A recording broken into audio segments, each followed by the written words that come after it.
Hey guys, welcome back to the Film Grinders podcast. I'm your host, Nicholas Hauka, here with David Hollinshead. Not with a G, Dave. Not with a G. Names are hard. I don't know. I don't trust AI for this It's entire just, season. it's the AI descriptions. It's the AI descriptions. It always spells my name wrong too, actually. So anyway, I digress. We're back here. Another excellent week of football in the NFL. We're going to go with the same structures we did last week, guys. But before we get to that, Dave, how are you doing, man? I'm doing great, Nick. I had a great birthday weekend. My coworkers made me feel so loved, and I'm just feeling on top of the fucking moon. How are you, Nick? 29 never looked so good, Dave. 29 never looked so good. You're so sweet. Yeah, 29 for the fifth time. Gotta love it. Gotta love it. We'll get to the weekly headlines here. We're going to start a little bit of Philadelphia Eagles news here. After being up, I believe, 21-0 at one point, actually. They fall to the Dallas Cowboys in a come-from-behind victory. And Nick Sirianni came out saying that Kevin Patello will retain his play-calling duties. Dave, what do you think of that? I'm of two minds about it. One, I feel like we're already this far deep. What's really going to change that's going to completely spark this offense? On the other hand, your offense has kind of been the laughing stock of the league for the entire season. So something's got to give, And if you're not performing, you gotta lose your job a little bit. So I'm kind of torn both ways. Yeah, it's interesting. Like, Peterson last year essentially lost his job because he refused to get rid of his OC Prez Taylor, which same kind of thing. And yeah, you can put some of it on the quarterback there. We'll talk about that a little bit later. But yeah, it's kind of weird. Some coaches really just have that loyalty to their assistants and won't make a change when you need to. And I think if you look at this offense, I was listening to Nick Foles talk on a podcast actually, and he was explaining kind of the issues with what the Eagles were doing. I actually believe it was from the week prior. And he was saying none of the routes build off of each other. It's just a collection of plays. It's not a scheme. And when you have a collection of plays and routes that don't build off each other, it makes it really easy for especially professional defensive backs to be in the right position. He was talking about how when he was playing with the Eagles and their system was kind of functioning at its best, which is funny because Doug Peterson was the play caller there, everything worked off each other. Those deep crossers that they used to love to run, you had the receivers would use the same stem and then break out on a deep corner and they'd be wide open. Everything played off of each other, and it was really hard for defenses to get a beat on them, and that is not the case right now. Yeah, that's kind of the biggest thing with professional football is don't be easy to defend. And if things are just so set in stone on railroad tracks, it becomes very easy to defend. Like everything's got to be either fluid or everything's got to look the same just with a little wrinkle that you can break off later, right? Yeah, and being able to work in the game this year for me, one of the biggest things I noticed is every every team does have tendencies, and the teams that win self-scout so well and break those tendencies. And the Eagles are not doing that right now, right? Like, you have to, in certain situations, if you have go-to calls, you have to work off of those calls and make the picture look the same pre-snap and then change post-snap. That's what the best teams do. And the Eagles are not doing that. And it is reflecting because it's reflecting with their record. This is a super talented team, especially on offense. Like, you saw some of the plays A.J. Brown made, catching a 5-yard hitch, breaking 3 tackles, and getting 15 yards, something you just can't teach. You have Devontae Smith, who's also a dog. You have, just the best running back in the league in Saquon Barkley, and you can't get anything going right now. So Yeah.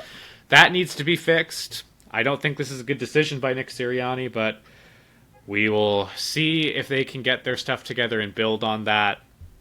Speaking of building, Dave, Trevor Lawrence has really struggled to build on any of the momentum that he gains, kind of honestly, in every single game that he plays.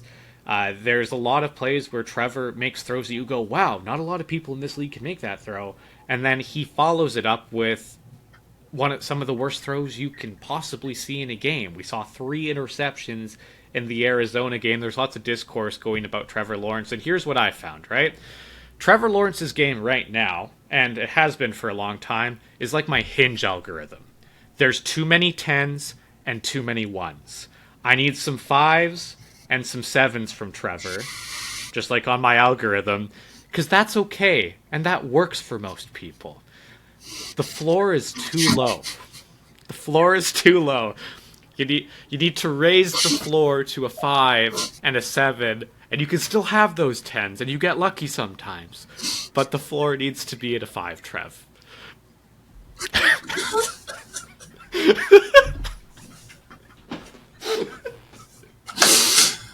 I hate you so much.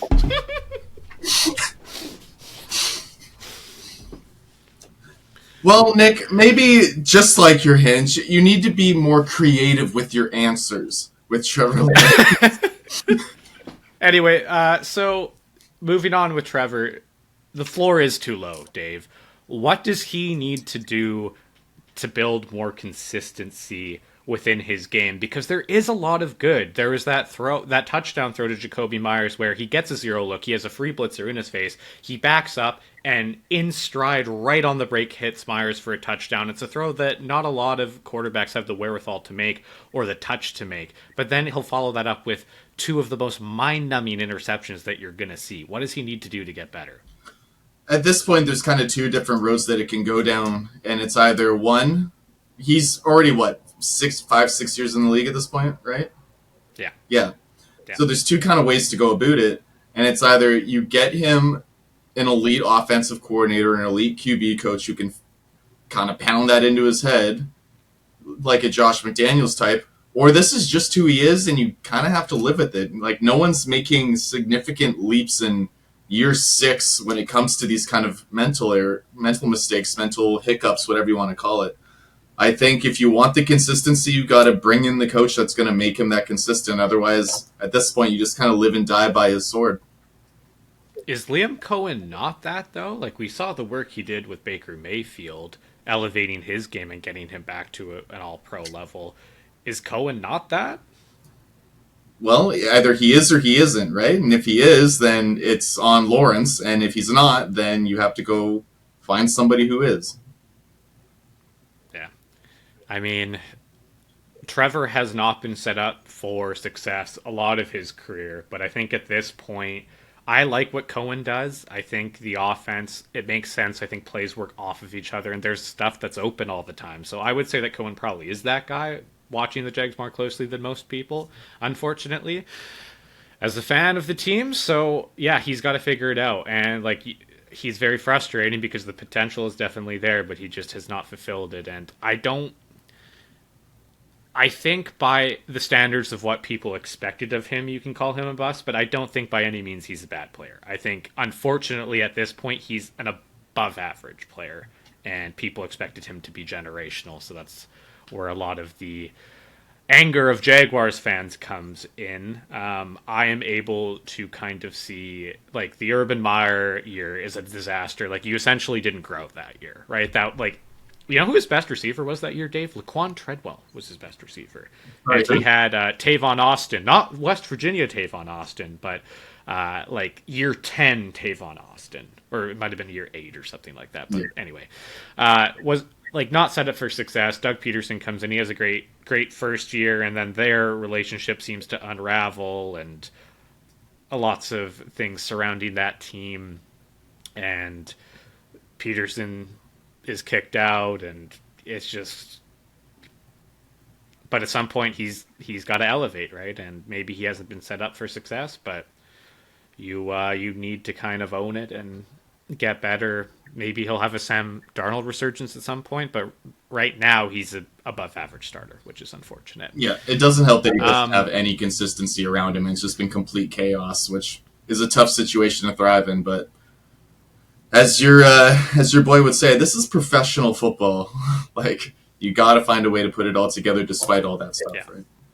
Yeah, no, 100%. Speaking of above average starters, Shedeur Sanders, his first start, you know, Dave, he looks like he could maybe be that player. I thought he did a lot of good things in structure and without structure. I thought he made a lot of rookie mistakes, which it's his first start. Very, very acceptable in my opinion for a first start, right? With not a very good team, for that matter. And he has been named the starter for next week's game, despite Dylan Gabriel, I believe, being cleared to play after that concussion. What did you think of Shadur's first start? Well, number one, I think you're incredibly biased as a Deion Sanders lover. So anything that he touches, I think, is just the Midas touch to you. Shadur looked fine. I don't know about that. Shadur looked fine. He looks as better than you would expect out of a sixth-round rookie. Fifth or sixth round, whatever. I think that's a semantic argument at this point. He looked fine. You're right. He made rookie mistakes. I think the offense was fairly watered down for him, which as it probably should be. I don't want to make any sweeping declarations. I would just like to say I would like to see more. And as he gets more involved, teams kind of figure him out a little bit more and see what happens. But it comes down to the question of what would he look like if he wasn't splitting reps / taking a back seat to the QB drafted many rounds ahead of him, which was Dylan Gabriel. Yeah, and look, like I'm an Oregon Ducks fan, right? In college football, I grew up with Chip Kelly, who we're going to talk about a little bit later, really revolutionizing the college football game, and Oregon was super exciting to watch. I've been an Oregon fan since like 2009. Oh, right, when they got good. Yeah, that's when I started watching college ball. Look, dude, I'm a freaking Jaguars fan. Okay, like, come on, let's not call me a bandwagon because they're exciting to watch. Anyway, regardless, I watched Dylan Gabriel all of last year, and I was never blown away by him, even at the college level. He was an experienced starter. He had an incredible offense coordinator in Will Stein, who has made Bo Nix look amazing. Everywhere he's gone, he's been successful. And I was never wowed by Gabriel. In fact, especially for the first 5 to 6 games of the year, I was very underwhelmed by him. So I was, like, when we were talking about quarterbacks in our draft rankings, like, we talked about this, I thought he was like a Kellen Moore light. I thought he wasn't quite as intelligent as Kellen Moore. Like, he's almost there. He's a very experienced starter, has seen a lot of football, but he was by no means special and had the same arm talent, which was good enough in college, but probably not good enough in the pros. And watching Gabriel this year in the pros, it's apparent his arm isn't good enough. There's not a lot there to work with. And I think at best he's an okay middling backup. And that's like his best case. That's his ceiling to me. I think he has some decent athleticism to extend plays at times. He's not electric by any means in that regard, but I didn't understand drafting him over Shadur. And especially, you can't draft two rookie quarterbacks like that because of the reps that you mentioned. Like, in camp, right, you have only so many team periods where Flacco, who was the guy, is getting the majority of the reps, and then the reps decrease the lower you go on the depth chart. And they also had Kenny Pickett for quite a bit too, right? Like, there's so many reps being taken away, and you need those live game reps to develop, right? Like, Skelly only does so much for you. You're not really getting that much better with that, especially at the pro level. You need full in-game reps, full speed with your starters, seeing a starting defense to get better, and there's not enough of them to go around. So that process makes zero sense to me. And yeah, just, I don't understand why they did that. Like, I know Shadur was sliding, but if you knew he was going to be there, why are you taking a quarterback that doesn't have any potential? I don't get it. Well, at the risk of pissing off Cleveland Browns fans again, which we are wont to do, their whole draft strategy, that draft was questionable at best. And I was just pulling up my article that I did for you for the draft. And yeah, I had Gabriel as my 9th rated QB, and just like, everything is so underwhelming. He's just like a jack of all trades, master of none. Like, he's kind of mobile. He can kind of make some of the throws, but he does nothing elite, right? So he likes to turn the ball over, average arm talent. He's already 25 years old. Like, at best, I think he's going to be a Taylor Heineke type who will pop around the league and maybe make some flash starts that are kind of sexy. But if you are picking him in the second round, which I believe is where he went, you're expecting him to hopefully maybe take over the reins sooner rather than later. I know, I'm looking that up too. He went second round, third round? No, it was like 4th, wasn't it? No, he went early, dude.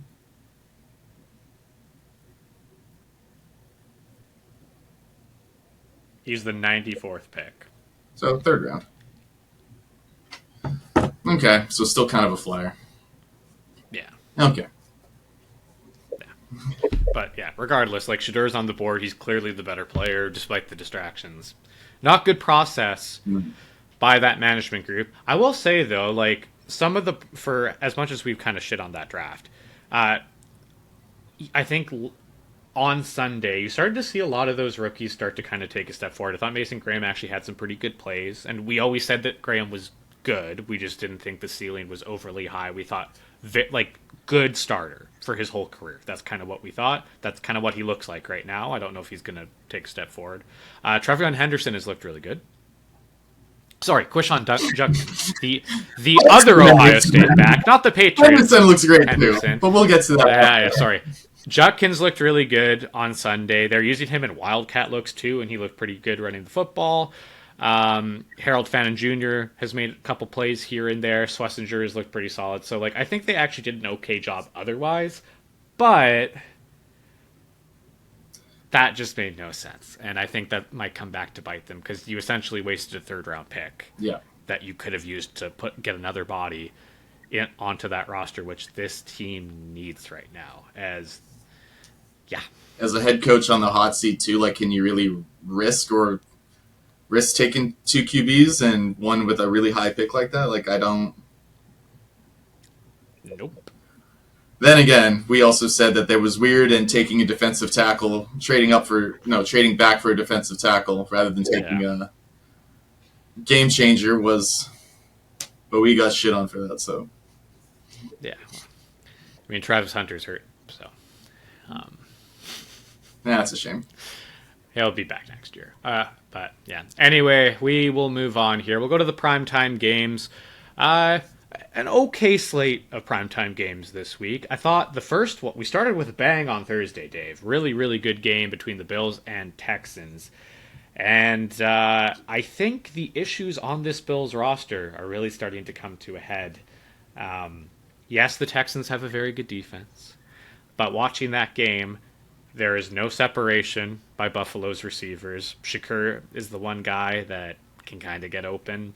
Other than that, like, Kincaid's okay, but he's not overly explosive. And Josh Allen has to play hero ball for this team to be successful.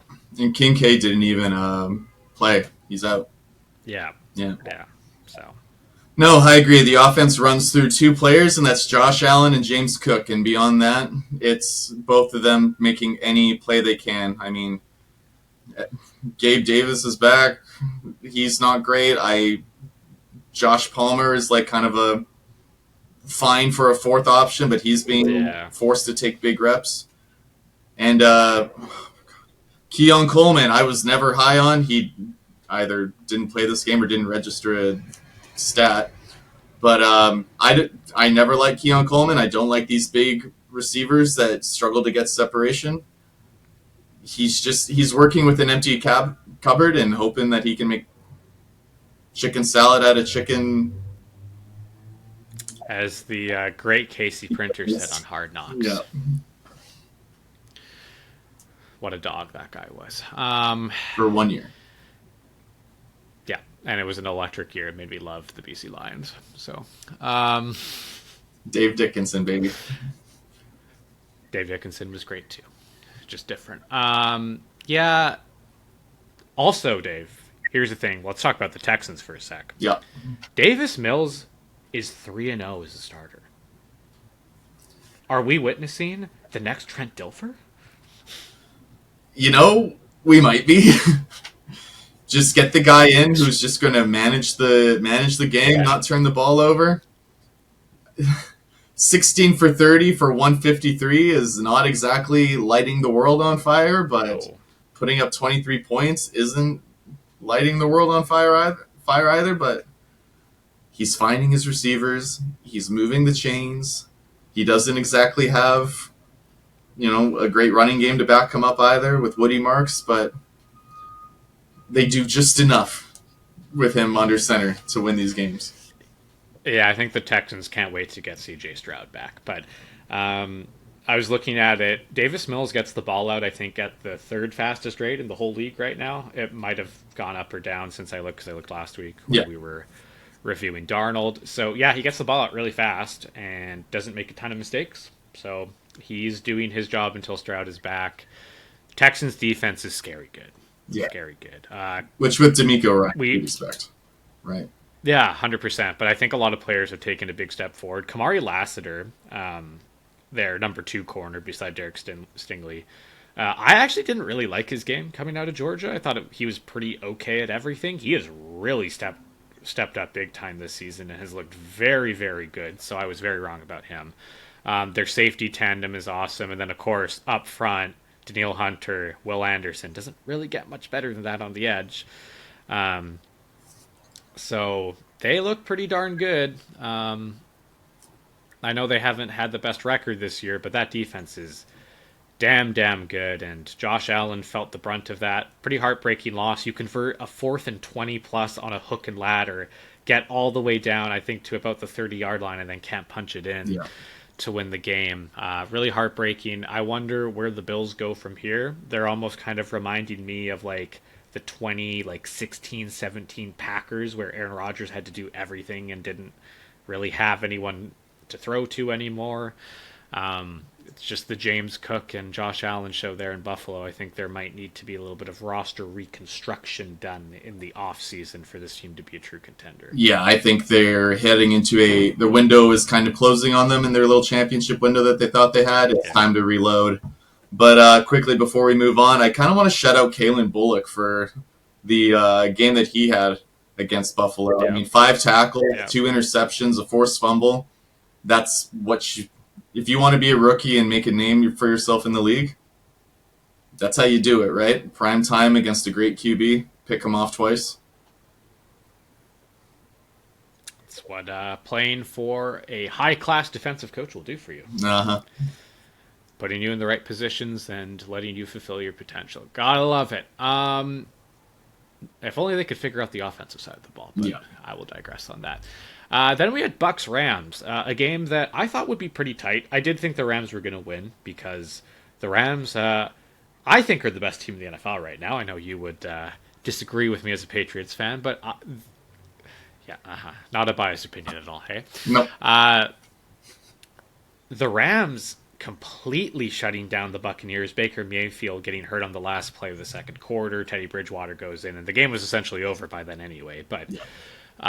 this Rams defense looks ridiculously good. They are suffocating. Byron Young, Jared Verse, Braden Fisk up front, Kobe Turner, just an incredible front four. I know they play 5-man fronts quite a bit as well. Good linebacking core. Their defensive backs have stepped up big time. Emmanuel Forbes has gone from looking like one of the worst draft picks of all time to playing very good football. And a lot of the things he was doing poorly, he's doing a lot better now. Mike Shula's really got this unit playing at a high level. And then obviously, haven't even mentioned it yet, Matt Stafford's seeming pretty ageless right now, Dave. He's looking damn good in Sean McVay's offense still. Yeah, I keep wondering when he's going to eventually take that dip, but he's looking like he's on Tom Brady's avocado tequila diet. He has not lost a single step when it comes to this, right? And with the league moving more towards more dynamic QBs, dual threat type guys, he's just sitting in the pocket and delivering strikes, and he's doing it with Devontae Adams, who's obviously not the player that he used to be, and Puka Nacua. Still good. Still good. Still good. Yeah. Yeah. But I think he's kind of the same way with Stephon Diggs, where he's not really the big play guy anymore. He's just more of like a chain mover kind of guy. And Puka Nacua, who I was very high on out of college, but everyone else seemed to disagree with me. But he's now becoming top, 5 receivers in the league at this point? Yeah, you could definitely make that argument. Yeah, for sure. He's doing his thing, and I think Sean McVay and Matt Stafford have been a perfect little marriage, and they're just fun to watch. Like, they're my kind of offense, which is old school, sit in the pocket, my QB, and make the smart, right decisions. Well, we all know about how good McVay is as an offensive coach, everything working off of each other, not like the Chip Kelly offense, which we're going to talk about in a sec here. Um, so, yeah, like they have a really good formula. They're awesome on the offensive side of the ball. Their defense is equally good to almost arguably better. They're that good of a unit. This is a team to watch out for. Like, in my opinion, this is the team that should come out of the NFC. I really think this is the team that's going to make the Super Bowl if they can stay somewhat healthy. They look pretty unstoppable right now. Our old buddy Sean must Now, be really enjoying the season. yeah, he must be. He must be. Miss that guy. Me too. Moving on. Moving on to the Rams' divisional opponent, San Francisco, taking on Carolina yesterday. Their quarterback not playing as well, Dave, but they got away with it. They win a game. How many times do you win a game when you throw 3 interceptions? I don't know. But Brock Purdy returns to the lineup. Do you think there might be a little bit of a QB controversy going on there, Dave, after that game? Mac Jones looks solid. I watched Mac Jones for 4 seasons. I don't believe in that at all. But if you believe what the Adam Schefters and whatever of the world were spewing out, McCorkle Jones was the guy that Shanahan wanted, right? So Yeah. you could make an argument that maybe Purdy might be on his way out. I don't know if Mac Jones continues to show up. But yeah, throwing the 3 interceptions, I think there's already a mutiny kind of happening in the locker room. I think that the locker room is kind of imploding, and Brandon Ayuk is the leader in that. And I think making that change might either completely turn it around, or it might just completely crumble it. So I think you kind of got to stick with Purdy unless he continues putting up a 1-3 ratio. Yeah. Purdy, he's kind of the 10-1 guy too. Some plays you go, "Wow, this was incredible," and then other plays you're like, "Dude, what are you doing right now? This is a mistake that a rookie makes, and you're a vet now. Like, you got to be better than this.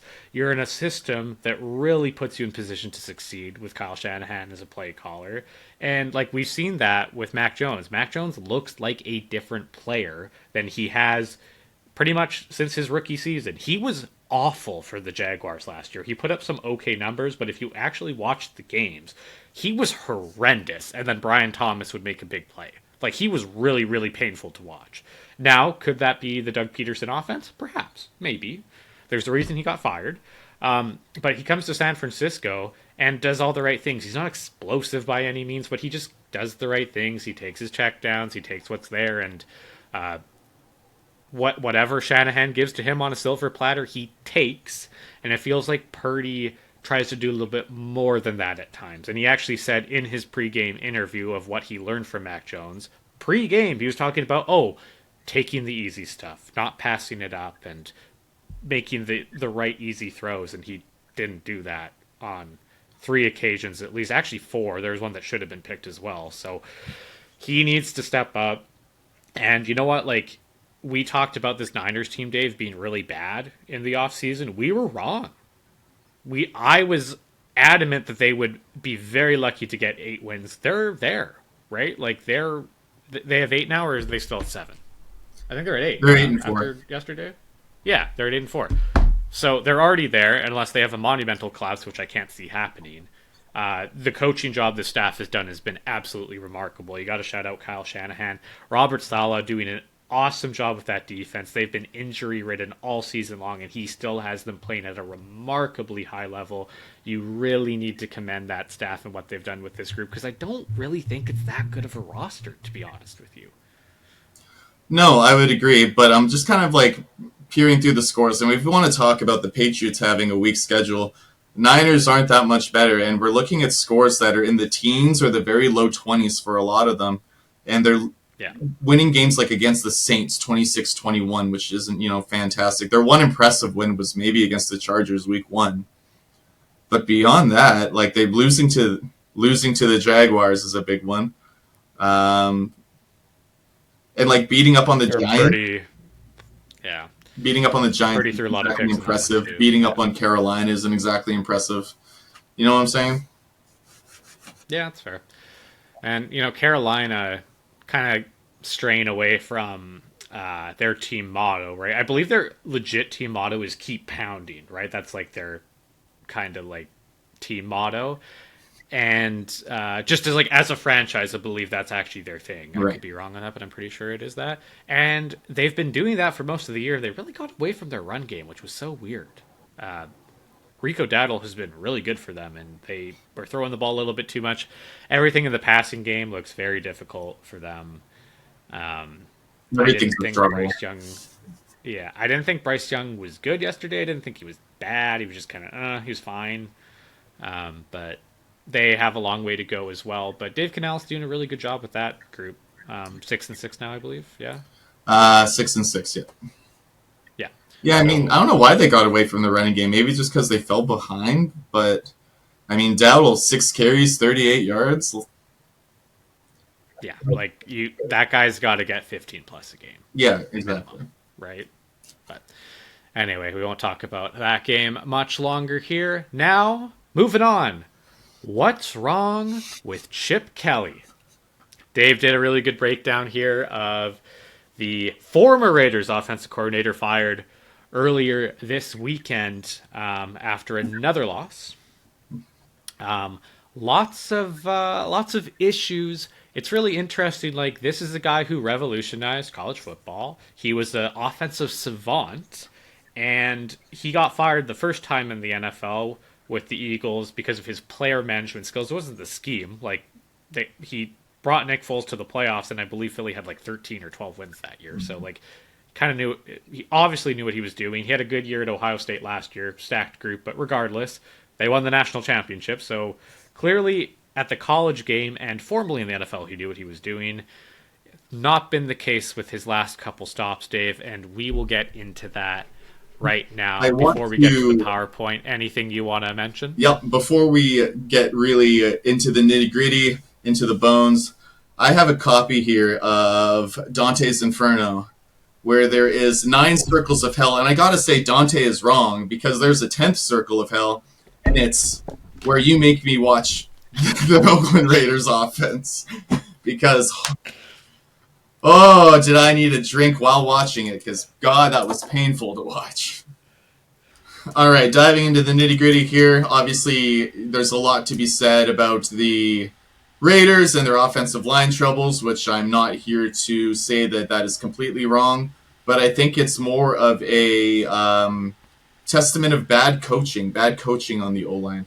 Yes, we're going to see a lot of clips in a couple of minutes where we're seeing guys just get put on skates and just missing easy blocks, but we're also going to see a lot of questions of what their rules are, what their pass protection looks like, and how there's just no answers in this offense, either for Geno Smith or for Ashton Genty, for that matter, in the running game. So let's get this train wreck started. Alrighty.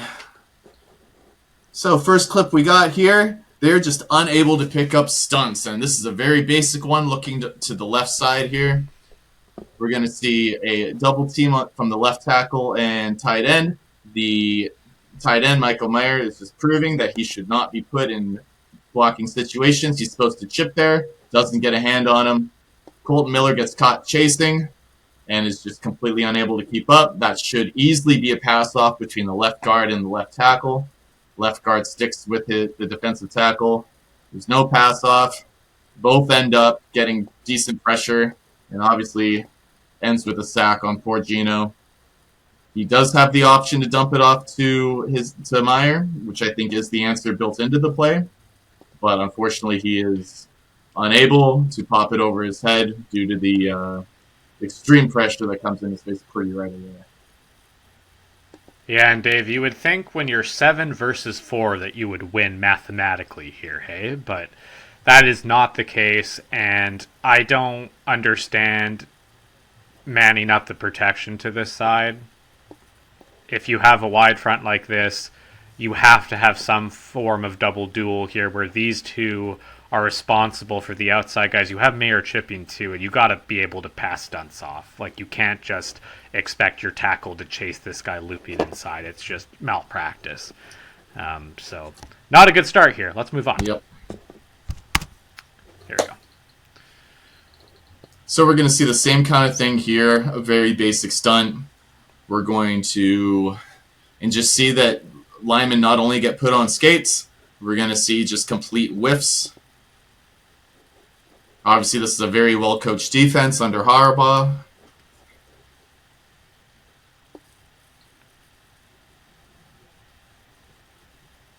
Just a little inside game there. Inside game. Center just gets help and yet still gets absolutely put on his knees. Like, this is just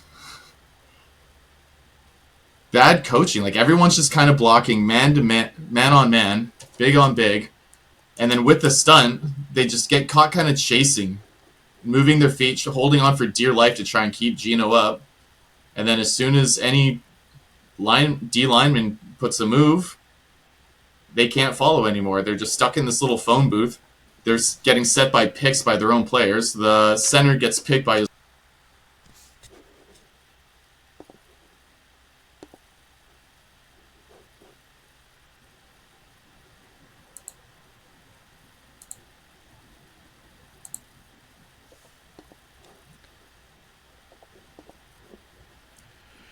It's just bad protection. And it's not ideal. And it comes down to bad coaching, and it comes down to just bad awareness, honestly. Here's another one where, okay. So once again, this is the worst this one. This is the worst one. 6-man protection. Pretty easily to just, like, go big on big. There's not even a stunt here. It's just a blitz from the middle linebacker. Wagner, I'm pretty sure that is. Left tackle, man up. Left guard, man up on Wagner. You got a zero tech, center takes him. And then on the right side, you have good numbers. You should be fine there. But what we're going to see post-snap is that the left guard is going to go straight for that end. Double team with Colton Miller, who probably is the one who needs the least amount of help on this offensive line. And Wagner just has the highway to the QB. Just a straight shot. You can't live in this as a QB. You can't live in this as an offense. Like, the first thing you kind of get taught is protect inside out. Sometimes backs can be on the QB.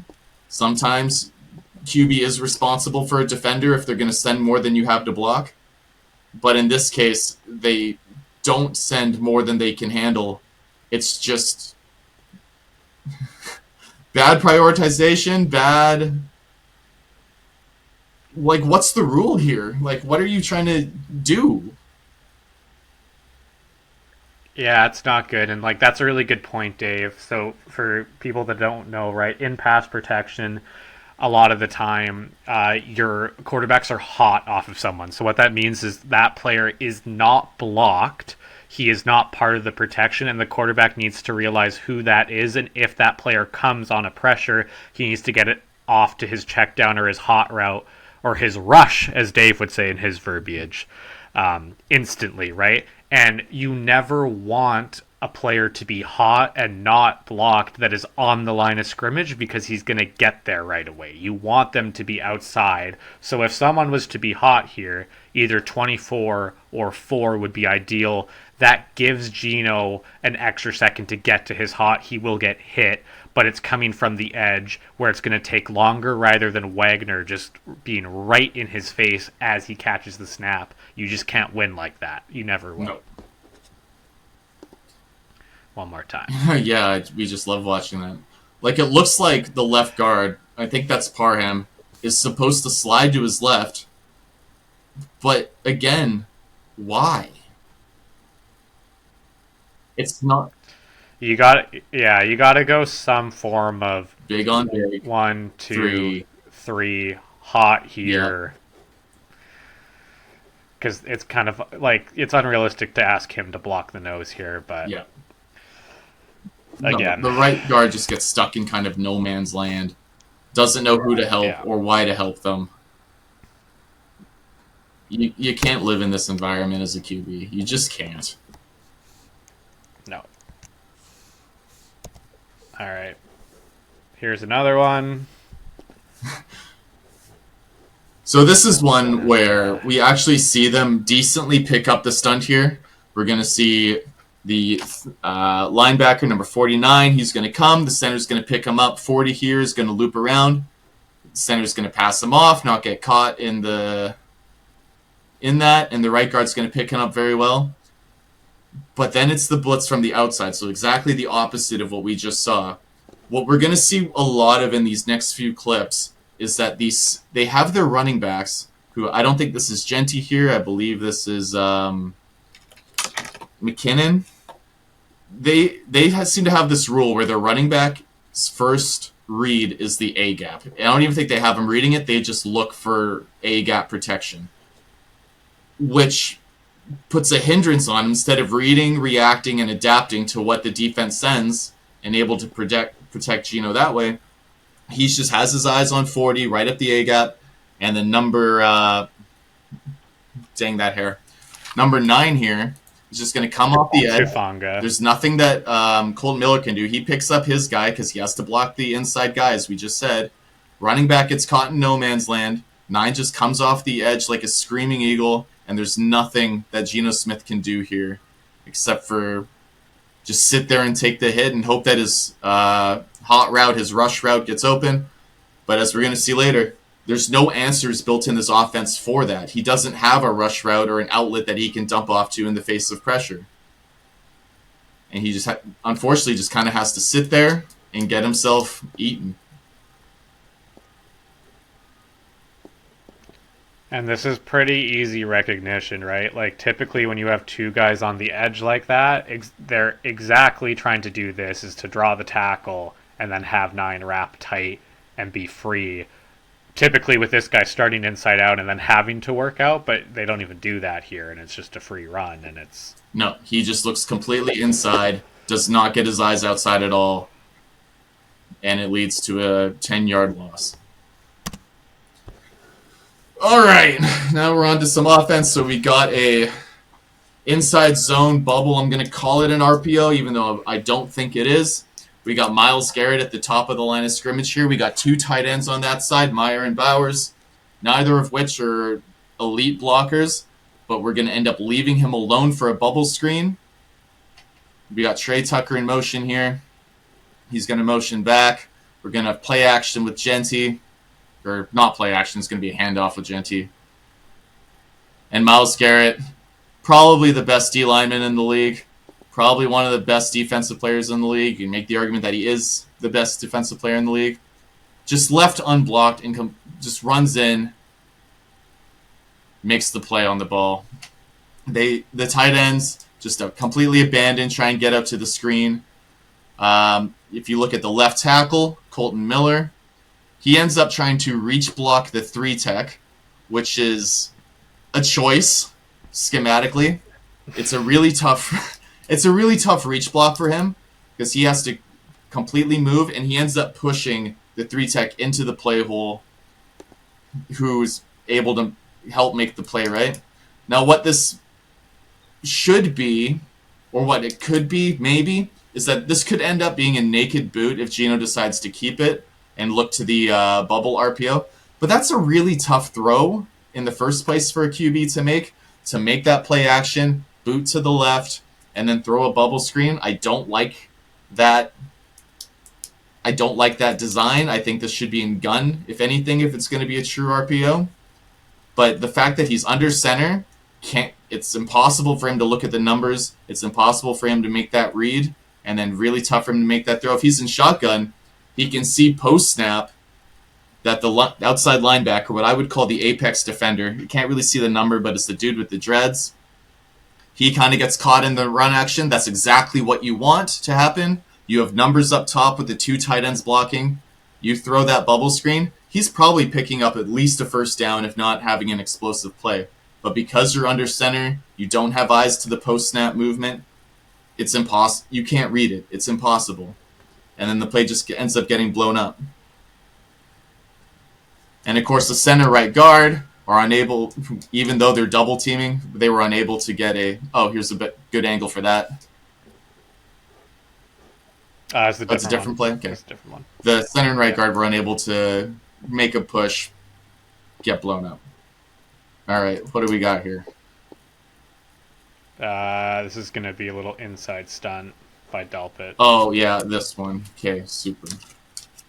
So what we see here is we're gonna have 7-man pro, as we talked about in the previous clip against the Broncos. They're gonna have their running back Genty in this case.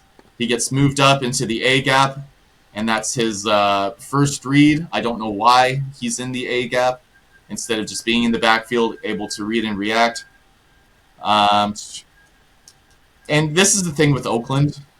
I keep saying Oakland. They're in Vegas now, right? This is the thing with the Raiders. Just for like just a couple of years now, Dave. You know, I'm old now, Nick. I don't like change.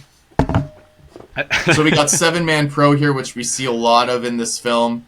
It's really just throwing bodies at a problem. Oh, our O-line's the problem. We're just going to put more guys on the line of scrimmage and hope that fixes it. But what it really does, it just allows the defense to just send more guys because they know everyone's just sitting in pass pro. You only have 3 guys running routes.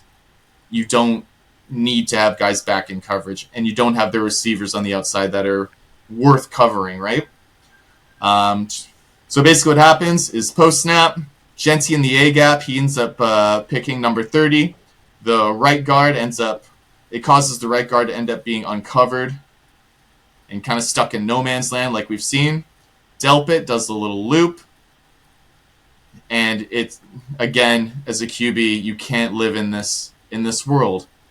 Gino tries to get away, make a play. I think he needs to either just throw it away or do something. He's trying to make a play. I can't even badger him too much. And it's too quick to try and throw it away properly. Yeah, and I think this is probably the one example of this is truly really good defensive design. Yeah. They're loading this side, right? You got 4 guys. So you see the center point here. That means we're sliding the protection. So outside gap here. And so now to the backside where Genty is, this is man, right? It's 1, 2, 3. And it looks like Jim Schwartz knew this was going to happen. So what he does is he takes Delpit from the slide side and stunts him to the man side. And because Genty's occupied here, this is a tough switch. You would have to do something like this guard takes him and Genty breaks off. But this is a rookie back, and this happens so quickly. It's really hard to make that switch, right? And they also run a simulated pressure dropping. I believe that's Mason Graham there on the edge. Yeah. To waste the guard. So this is pretty darn good design, I will say. It's pretty darn good. It's good design, and you can't really see from this angle. But if we look at, I'll tell you the route concepts. Basically, you have 2 fades from the outside, and you have your slot receiver, Brock Bowers, just running like a deep in. There's no creativity.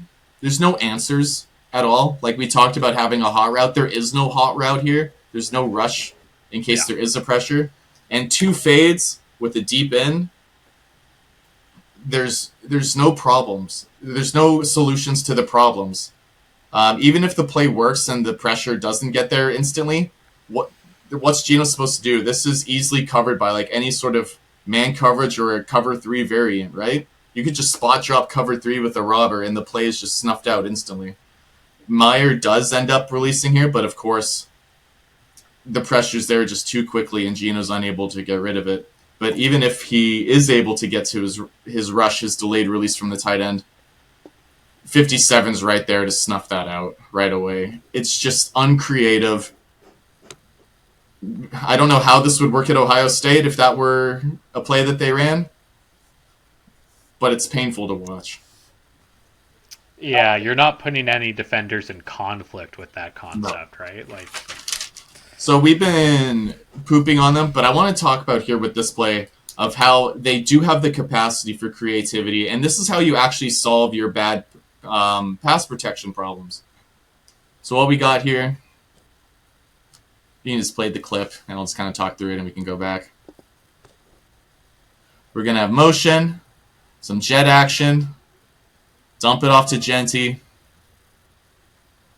Genty picks up an explosive play, 25 yards. So this is actually decent play design. So if we go back to the top, we got the jet action. It forces the defense to flow with it. And on the play side, we have basically a 3-level flood concept.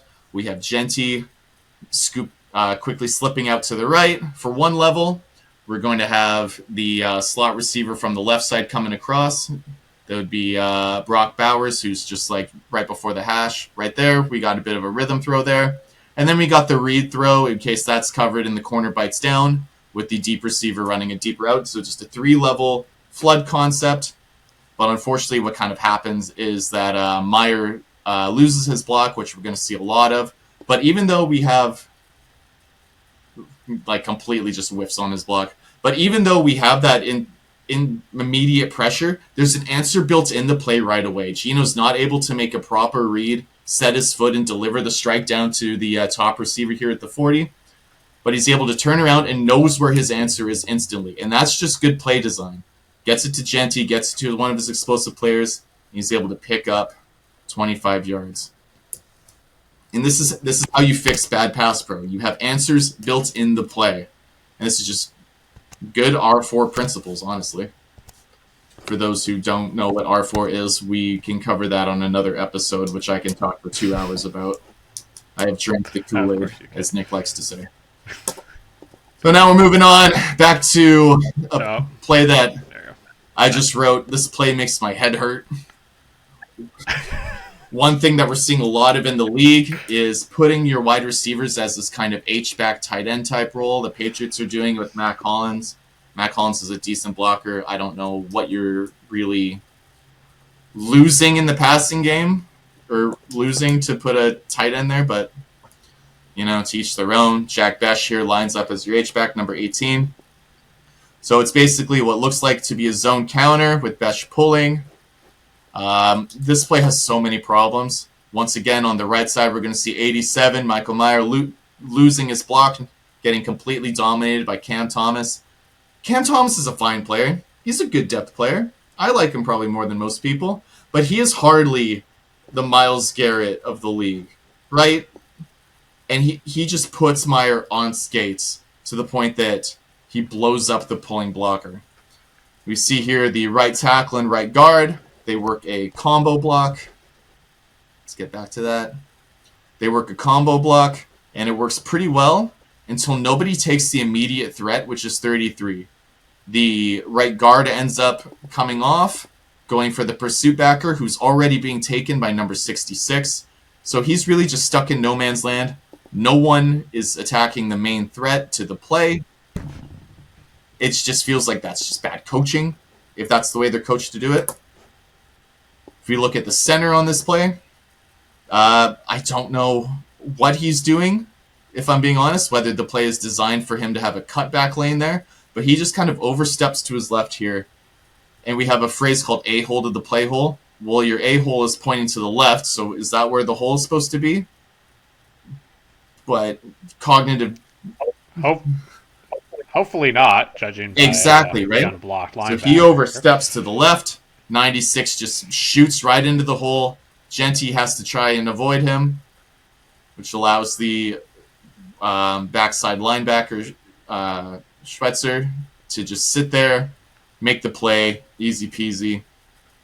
Left guard goes straight for the middle linebacker. Instead of Schweitzer, again, removing the cutback lane. We kind of talked about this before we started the show. If we were to design this play, we would have had the left tackle just leave Myles Garrett, which you typically don't want to do. But if it would give the cutback lane, if Colton Miller goes to Schweitzer there, goes to the outside linebacker number 40, then at least there's a cutback lane and there's an answer for Genty. Because in this play, what's Genty supposed to do? He has no answers. There's no hole available. I don't know what design they were going for here. Not good. Very easy play for Schlesinger. Makes him look like the best linebacker in the league, when really all he had to do was take 2 steps forward.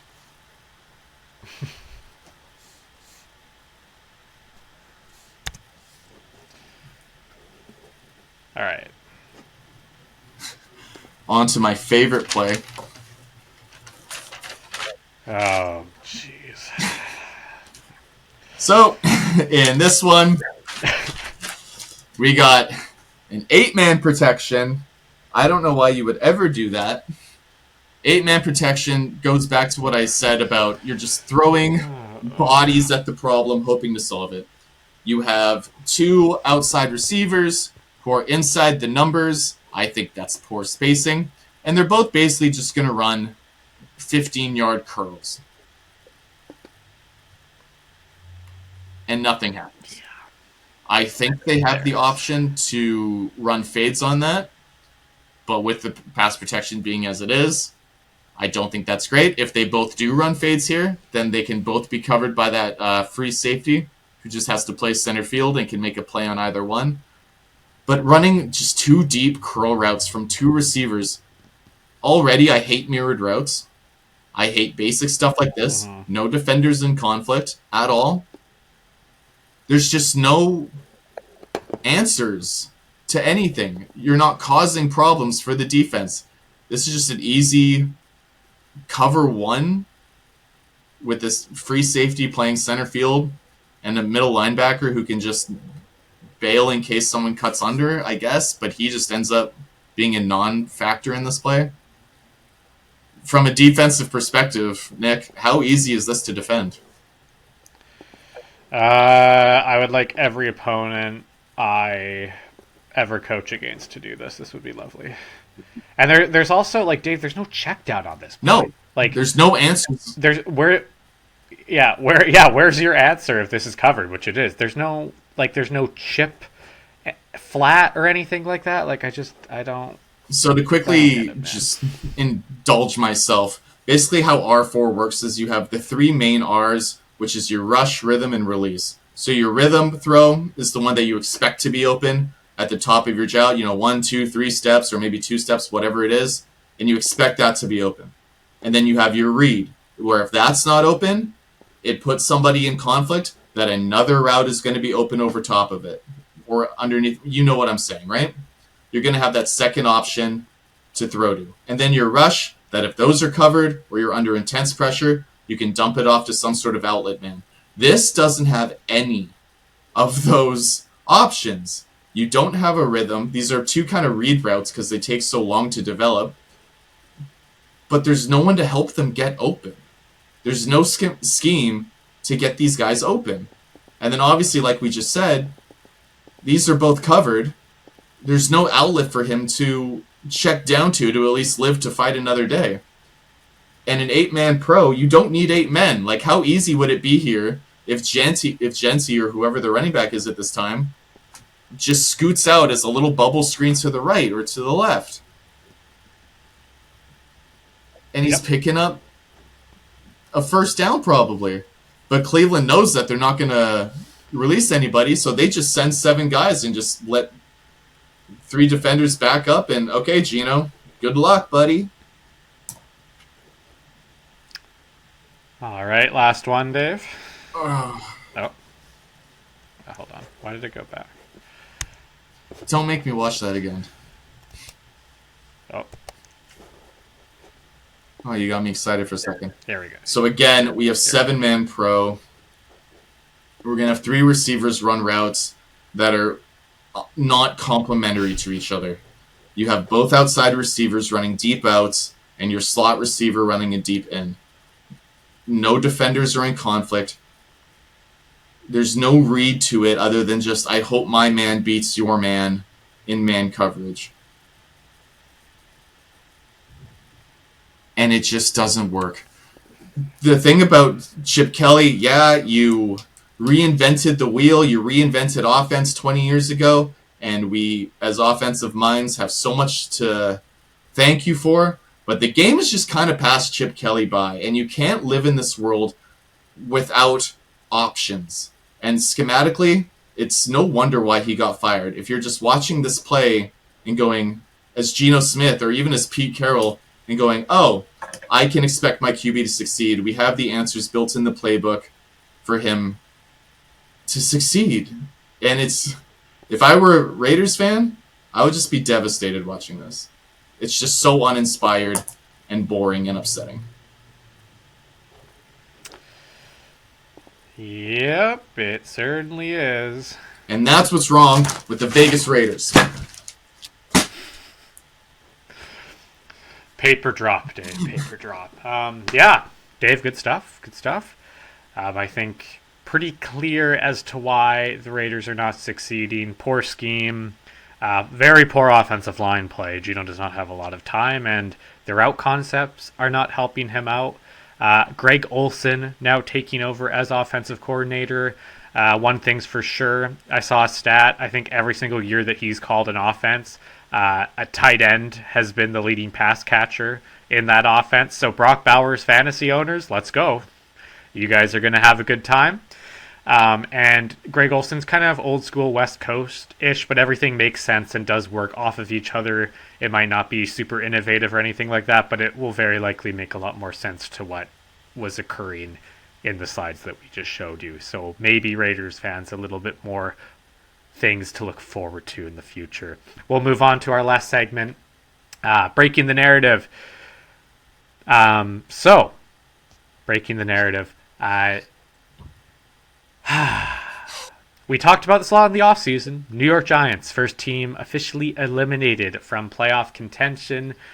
A lot was made about Brian Daboll and Joe Schoen being showed an ultimatum. This is your last year to figure things out. Guys got to make it work. Well, kind of like in relationships and in real life, ultimatums don't work. That's my hot take here. I don't think they ever work. And if they do, very, very low percentage here. I think in pro football, it's even worse so, especially from a management perspective, because you're trying to give a guy 1 year to figure it out. He's going to make moves and mortgage your future and sign terrible contracts to try to win as many games as possible. That's never a good position to put someone in the front office in. They need time. They need a little bit of a leash to do things properly, and I think everyone gets too obsessed with doing things quickly. I think if you're at that point with your coach, and for that matter, with your GM, you need to just let them go. It's over. And it happens. You need to start with a new regime, start fresh, and do things properly, and the Giants are very much in that world right now, Dave, where they signed a bunch of... I don't think they signed any crippling contracts, but like Jameis Winston, who is so much fun to watch, but you're not really winning football games with him. Russell Wilson. Yeah, like Russell Wilson starts the year. Jackson Dart has looked very good when healthy, but this team may be set back a couple of years because of the process of trying to win now. Yeah, I mean, we said it in our draft shows. You said it perfectly there. You really just set your franchise back another 2 years. What would have been right to do is, as you said, bring in your new regime now. Maybe there wasn't a head coach GM candidate that you were super high on to bring in, so you're like, okay, fine, we'll stick it out 1 more year. But now what's going to happen is that you're going to bring in another head coach GM combo who's going to inherit this roster, and every head coach wants to bring in their own QB, right? Well, now you're stuck with Jackson. You're not stuck with him, but now you have Jackson Dart. You have to make a decision on Russell and Jameis.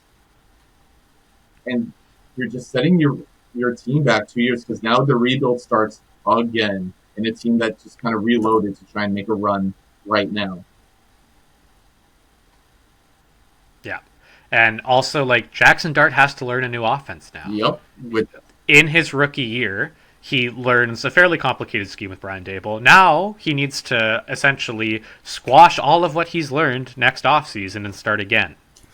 Yeah, as we kind of saw with a lot of rookie QBs, including Mac Jones, switching up your offensive coordinator year after year after year is not a good recipe for success for that guy. He needs to have a stable environment where he can sit, spend 3 years learning that playbook, being fully immersed, ingrained, and having consistent development.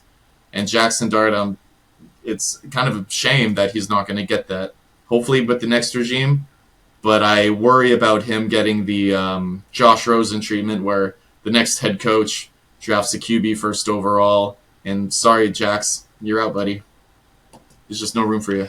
Yeah, I think with this quarterback class that may be avoided because I don't think there's any like slam dunk guys. Like I like Mendoza, but I don't. He's like a B plus guy to me. I need to watch more of his film, but yeah, I don't think there's the kind of that slam dunk guy. But yeah, we'll see moving forward here, guys. Just remember, don't give your partner an ultimatum. It's probably over at that point. And don't give your GM an ultimatum because it's not going to go well for you. As fun as the reality TV show is to watch. Um, anyway, we will be back next week. Thank you for tuning in, guys, here to the Film Grinders podcast. I'm Nicholas Hauka for David Hollinshead. Thank you for watching, guys. We'll see you next time.